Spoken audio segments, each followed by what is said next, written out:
Welcome back to our channel Fintechs Grow. आज के video में बताने जा रहे हैं new income tax bill 2025 property tax को लेकर के क्या क्या बदलाव आप पर कैसे करेगा असर। तो 11 अगस्त को लोकसभा में केंद्रीय वित्त मंत्री निर्मला सीतारमण ने न्यू इनकम टैक्स 2025 पेश किया।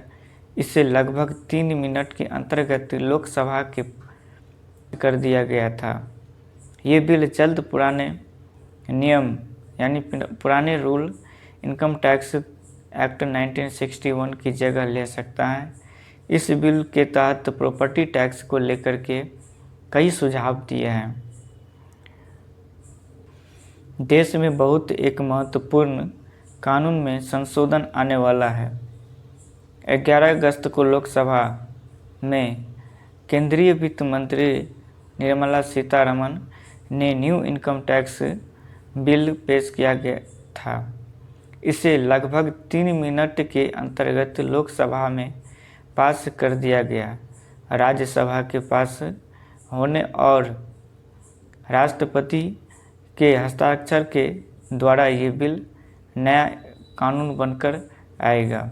न्यू इनकम टैक्स बिल 2025 पुराने रूल इनकम टैक्स एक्ट 1960 को बदलने जा रहा है। इस बिल में प्रॉपर्टी टैक्स को लेकर के बदलाव किए गए जाएंगे। अब हम जानते हैं न्यू इनकम टैक्स एक्ट 2025 इसमें प्रॉपर्टी टैक्स को लेकर के क्या क्या बदलाव होगा।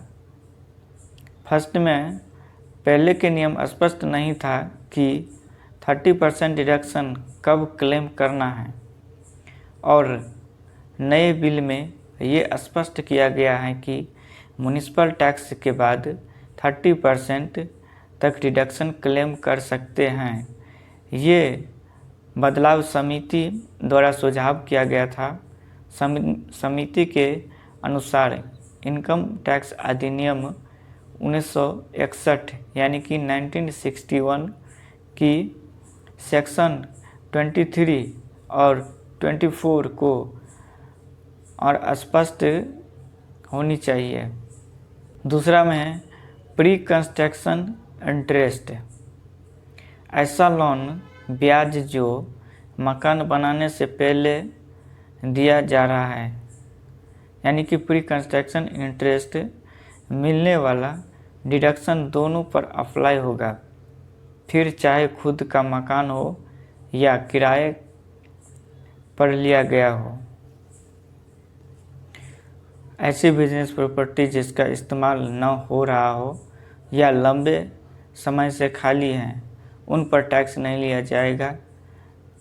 और क्लोज 20 यानी कि क्लोज 20 में सुनिश्चित करता है कि मकान से होने वाली कमाई टैक्स दायरे के अंतर्गत आएगी, सिर्फ तब तक नहीं आएगी जब प्रॉपर्टी का इस्तेमाल प्रोफेशनल यूज के लिए हो रहा हो। अब हम बताने जा रहे हैं कि कुछ टैक्स एक्सपर्ट क्या कर रहे हैं। यूजेन इंफ्रा के डायरेक्टर अमित ममगाई कहते हैं कि न्यू इनकम टैक्स बिल 2025 की मंजूरी संपत्ति करधारा में पारदर्शिता के लिए एक बड़ी जीत है। विशेष रूप से सेक्शन 22 दो ऐसे पुराने अस्पष्ट मुद्दे को संबोधित करती हैं जिनसे बिल्डिंग और निवेश लंबे समय से उलझन में थे। इसमें साफ कहा गया है कि अब तक 30% का मानक कटौती यानी कि स्टैंडर्ड डिडक्शन नगर निगम कर यानी कि म्युनिसिपल टैक्स घटाने के बाद की शुद्ध वार्षिक मूल्य नेट एनुअल वैल्यू पर लागू होगा। यानी कि कानून के उस व्यवस्था को औपचारिक रूप से मान्यता दी है जिसे सालों से अपनाया जा रहा था। ऐसे न्याय और पारदर्शिता को बढ़ावा मिलेगा। जानते हैं कि आम आदमी के लिए क्या बदलाव है इसमें। टैक्स स्लैब को लेकर के कोई बदलाव नहीं हुआ।